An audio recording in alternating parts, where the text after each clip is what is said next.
Shriram time news मध्ये मी कैलास सोनवणे आपले हार्दिक स्वागत करतो। सुरुवातीला पाहूया 24 तासातील ताज्या घडामोडी। जागतिक वन दिनानिमित्त वन विभागातर्फे काढण्यात आली जनजागृती रॅली। हमाल कामगार संघटनेच्या विविध प्रलंबित मागण्यांसाठी जिल्हाधिकारी कार्यालयावर काढण्यात आला मोर्चा। हरिसंख्य वन मजूर म्हणून कायम सेवेत सामावून घ्यावे यासाठी वन मजुराने पेट्रोल टाकून आत्मदहनाचा केला प्रयत्न। आणि EPS 95 पेन्शन धारकांच्या विविध प्रलंबित मागण्यांसाठी करण्यात आली निदर्शने। आता बातमीपत्र विस्ताराने। जागतिक वन दिनानिमित्त वन विभाग धुळेतर्फे शहरातील गरुड मैदान ते वन भवन पर्यंत जनजागृती रॅली काढण्यात आली। 21 मार्च जागतिक वन दिनानिमित्त धुळे जिल्हा वन विभागातर्फे शहरातून रॅली काढण्यात आली। शहरातील गरुड हायस्कूल पासून रॅली सुरुवात करण्यात आली। शिवतीर्थाजवळील वन विभागाच्या मुख्य कार्यालयात रॅलीचा समारोप करण्यात आला। या रॅलीमध्ये बहुसंख्य विद्यार्थ्यांनी विविध वेशभूषा करून नृत्य सादर केले। त्यामध्ये भजनी मंडळ, लेझिम नृत्य सादर करण्यात आले। पर्यावरण वाचवण्याचा संदेश विद्यार्थ्यांनी यावेळी दिला। वन विभागाचा मुख्य हेतू हाच होता की पर्यावरणाचा ऱ्हास थांबवला पाहिजे, पर्यावरण वाचले पाहिजे। यासाठी विद्यार्थ्यांमध्ये बालवयामध्येच पर्यावरण विषयी प्रेम निर्माण व्हावे या उद्देशाने सदर रॅलीचे आयोजन करण्यात आले होते। रॅलीमध्ये मुख्य वन संरक्षक मेनू सोमराज, उपवन संरक्षक नितीन सिंग, पोलीस अधीक्षक श्रीकांत दिवरे, विभागीय वन अधिकारी दक्षता सदगीर, सहाय्यक वन संरक्षक योगेश सातपुते, वन परिक्षेत्र अधिकारी भूषण वाघ, सामाजिक वनीकरण वन परिक्षेत्र अधिकारी महेश पाटील यांच्यासह वन कर्मचारी तसेच विद्यार्थी मोठ्या संख्येने उपस्थित होते। सर्व शिक्षक, सर्व विद्यार्थी सर्वांचं मी स्वागत करतो। आज या ठिकाणी आम्ही सर्व लोक जागतिक वन दिवस, इंटरनॅशनल डे ऑन फॉरेस्ट साजरा करतो आहे। तर या दिन साजरा करण्याचा इतिहास असा आहे की साल 2012 मध्ये युनायटेड नेशन जनरल असेंब्लीने रिझोल्युशन पास करून वनांच्या संरक्षणासाठी आपल्याला 21 मार्च हा एक दिवस त्याची अवेअरनेससाठी साजरा करायची आहे असा रिझोल्युशन पास केला होता। आणि त्यानंतर आम्ही दरवर्षी 21 मार्चला जागतिक वन दिवस साजरा करतो। आणि प्रत्येक वर्ष आपल्याला एक थीम असते आणि या वर्षाची थीम आहे फूड अँड फॉरेस्ट, फॉरेस्ट आणि फूड।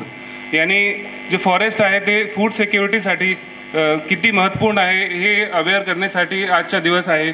आणि सांगायचं गेले असतील तर जे फूड सिक्युरिटी आहे, फूड चेन आहे, त्याच्यासाठी वनांचा खूप महत्त्वपूर्ण रोल आहे। डायरेक्ट रोल असा आहे की बरेचसे रानभाजी, रान औषधी आपण फॉरेस्टपासून कलेक्ट करतो। आणि इनडायरेक्ट रोल असा आहे की जे क्लायमेट चेंज होत आहे ते क्लायमेट चेंज थांबवण्यासाठी वनांचा एक महत्त्वपूर्ण रोल आहे। आपले जे पृथ्वीचे आयुष्य आहे, जे अर्थची हिस्ट्री आहे, त्याच्यात जे क्लायमेट चेंज होत आहे ते सर्वात जास्त स्पीडने आता मागच्या 50 वर्षामध्ये झालेलं आहे।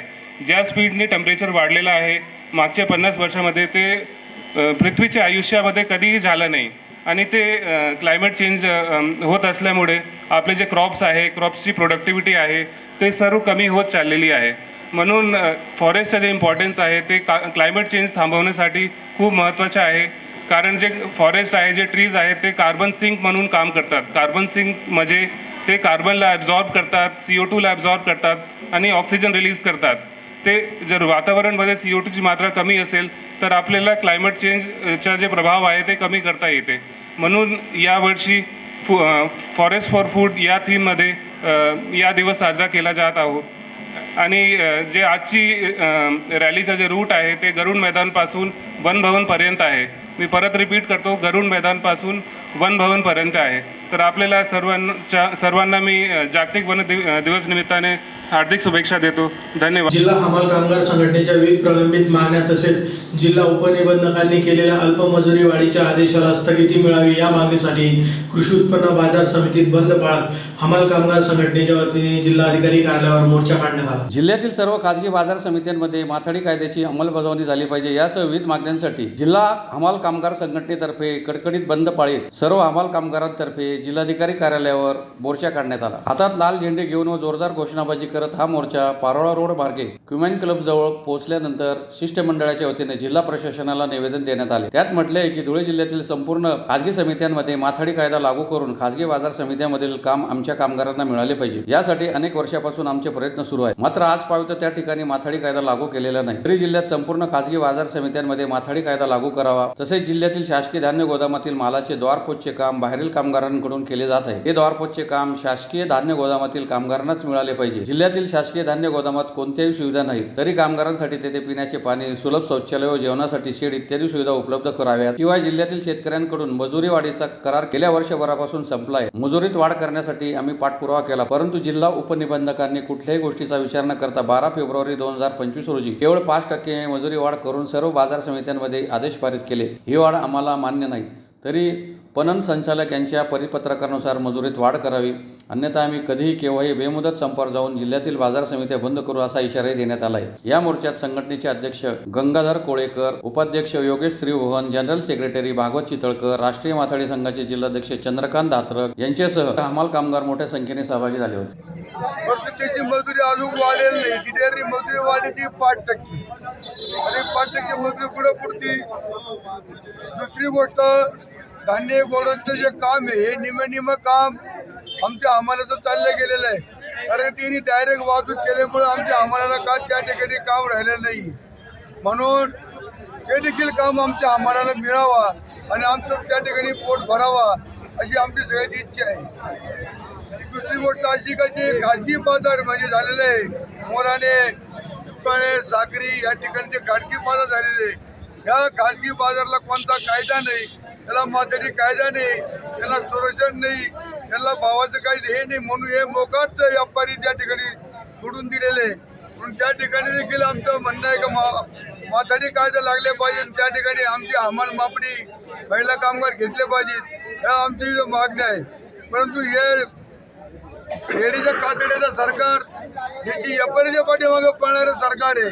या सरकारला जाग यावा म्हणून करताना आम्ही या ठिकाणी आज धुळे जिल्ह्यातला मोर्चा आयोजित केलेला आहे. कालचा मोर्चा एक आमच्या बाबा आलो पुण्यामध्ये एक मोर्चा झालेला आहे आणि आज हा धुळ्यामध्ये मोर्चा आमचा एक मोठा मोर्चा निघालेला आहे. तरी सरकारने जर कधी आमची मागणी ती दखल घेतली नाही तर पुढचं याच्या मोर्चा आंदोलन आणखीन जास्त केल्याची आम्ही राहणार नाही याची सरकारने नोंद घेतली. अधिसंख्य वनमजूर म्हणून कायम सेवेत सामावून घ्यावे या मागणीसाठी गेल्या 15 वर्षापासून पाठपुरावा करूनही अधिकारी दाद देत नसल्याने वनमजूर शंकर बिका लोधी याने वन विभागाच्या कार्यालयासमोर पेट्रोल टाकून आत्मदहनाचा प्रयत्न केला. पोलिसांनी वेळीच हस्तक्षेप केल्याने पुढील अनर्थ टळला. अधिसंख्य वनमजूर म्हणून कायम सेवेत सामावून घ्यावे या मागणीसाठी गेल्या 15 वर्षापासून पाठपुरावा करूनही अधिकारी दाद देत नसल्याचे सांगत एक वनमजूर शंकर बिका लोधी यांनी थेट वन विभागाचे कार्यालय गाठत आत्मदहनाचा प्रयत्न केला. अधिकाऱ्यांनी बोगस पद्धतीने अपात्र लोकांना कायम करून आपल्याला नोकरीपासून वंचित ठेवले असा आरोप करत शंकर लोधी यांनी शुक्रवारी पेट्रोलची कॅन सोबत आणत आत्मदहनाचा प्रयत्न केला. मात्र या ठिकाणी असलेल्या पोलिसांनी त्यांना वेळीच रोखल्याने अनर्थ टळला. शंकर बिका लोधी वनमजूर. मी कायम वयासाठी काही ठिकाणी लढलो, कोणाला सांगू, याला सांगू, त्याला सांगू, कोणीच माझ्यावर लक्ष देऊन नाही राहिलं. हाऊ सिंग साहेब आलाय, यो बी काहीच कामाचा नाहीये. यो म्हणतो इसको हाकल देव, इसको बंद कर देव. मी 92 पासून काम करतो इथं फॉरेस्टला, मला आजपर्यंत परमनंट नाही केलं यांना. उडून गेलो तरी माझ्यावर यांना इतका मोठा अन्याय केला.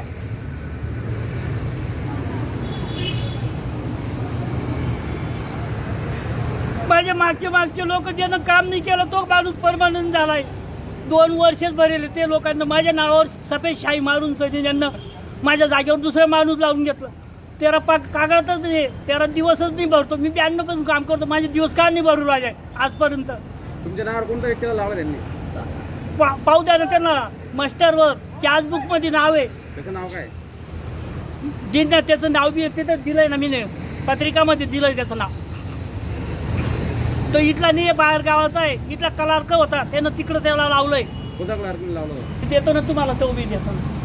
EPS 95 पेन्शनधारकांच्या विविध प्रलंबित मागण्यांसाठी धुळे जिल्हा भारतीय मजदूर संघातर्फे जिल्हाधिकारी कार्यालयासमोर निदर्शने करीत निवेदन देण्यात आले. EPS 95 पेन्शन महागाई भत्त्यासह EPS पेन्शन ESIC पेन्शनमध्ये वाढ करावी या मागणीसाठी धुळे जिल्हा भारतीय मजदूर संघातर्फे जिल्हाधिकारी कार्यालयासमोर निदर्शने करीत निवेदन देण्यात आले आहे. निवेदनात पेन्शनधारकांना किमान 1000 एवढी पेन्शन दिली जाते, तिच्यात वाढ करावी. कामगार राज्य विमा अंतर्गत कामगारांना लाभ द्यावा. EPF पेन्शनधारकांना किमान 5000 रुपये एवढी पेन्शन मिळावी. भविष्य निर्वाह निधी कायदा लागू होण्याची मर्यादा 15000 30,000 पर्यंत करण्यात यावी. भविष्य निर्वाह निधी पेन्शनधारकांना आयुष्यमान भारत योजनेचा लाभ त्वरित देण्यात यावा. द्यावा आदी मागण्या करण्यात आल्या आहेत। यावेळी Shivaji Kakade, Sunil Deore, Kishor Sonawane, BM Suryavanshi, Ghanshyam Joshi, Gulabrao Bambare, Kiran Kakade, Sangeeta Chaudhari, Ramesh Phulpagare, BN Patil, Pravin Rajput, SP Saner, Deepak Sonar, Manoj Chaudhari, Harish Dhurmekar, Lotan Mistri, Riyaz Khan Pathan, Pandit Madane, Pradeep Nikumbh, RB Kulkarni, AM Kulkarni, PA Kulkarni आदी उपस्थित होते। भारतीय मजदूर संघ धुळे जिल्हा, भारतीय मजदूर संघाच्या वतीने संपूर्ण देश पातळीवर जिल्हाधिकाऱ्यांना निवेदन देण्यात येत आहे की गुवाहाटी येथे झालेल्या राष्ट्रीय बैठकीत ठरल्यानुसार EPS 95 यावर पेन्शन महागाई भत्त्यासह 7,500 रुपये मिळावी यासाठी प्रयत्न सुरू आहेत आणि भारतीय मजदूर संघाने आजपर्यंत अनेक प्रयत्न केलेले आहेत। यासाठी भविष्य निर्वाह निधी धारक संख्या ही सुमारे देशभरात 75 लाखाच्या वर आहे आणि सर्व पेन्शनधारकांना किमान 1,000 एवढी पेन्शन दिली जाते। ही आत्ताच्या महागाईच्या काळामध्ये अत्यंत नगण्य असून त्यात वाढ करावी अशी मागणी भारतीय मजदूर संघाने केलेली आहे। तसेच अर्थसंकल्पापूर्वी बैठकीमध्ये माननीय निर्मला सीताराम यांच्याकडे देखील मागणी केली होती, मात्र सरकारने EPF पेन्शनधारकांच्या मागण्यांकडे दुर्लक्ष केलेले आहे। त्यामुळे नाईलाजास्तव कामगारांना एकत्र येऊन हा लढा द्यावा लागतो आहे। संपूर्ण भारतामध्ये आज भविष्य निर्वाह निधी वाढीसाठी जिल्हाधिकाऱ्यांना निवेदन देण्यात येत आहे। कामगार राज्य विमा योजना सध्या 21,000 रुपयापर्यंतचे वेतन घेणाऱ्या कामगारांसाठी ही योजना लागू आहे। महाराष्ट्रामध्ये 45 लाख सभासद असून सर्वात जास्त 17% वर्गणी महाराष्ट्रातून दिली जाते, मात्र सर्वात कमी लाभ हा कामगारांना होत आहे। पेन्शनधारकांना किमान 5,000 रुपये दरमहा एवढी पेन्शन मिळावी व त्यावर 50% म्हणजे 2,500, एकूण 7,500 रुपये एवढी पेन्शन मिळावी अशी मागणी आपण करत आहोत। भविष्य निर्वाह निधी कायदा लागू होण्याची मर्यादा 15,000वरून 30,000पर्यंत वाढवण्यात यावी अशी मागणी देखील भारतीय मजदूर संघ धुळे जिल्ह्यातर्फे करण्यात येत आहे। पुन्हा एक नजर ठळक घडामोडींवर। जागतिक वन दिनानिमित्त वन विभागातर्फे काढण्यात आली जनजागृती रॅली। हमाल कामगार संघटनेच्या विविध प्रलंबित मागण्यांसाठी जिल्हाधिकारी कार्यालयावर काढण्यात आला मोर्चा। हरिसंख्य वनमजूर म्हणून कायम सेवेत सामावून घ्यावे यासाठी वनमजुराने पेट्रोल टाकून आत्मदहनाचा केला प्रयत्न आणि EPS 95 पेन्शनधारकांच्या विविध प्रलंबित मागण्यांसाठी करण्यात आली निदर्शने। याचबरोबर श्रीराम टाइम न्यूजची बातमीपत्र संपली। दिवसभरातील ताज्या घडामोडींसाठी पाहत राहा श्रीराम टाइम न्यूज। भेटूया पुढील प्रसारणात, तोपर्यंत नमस्कार।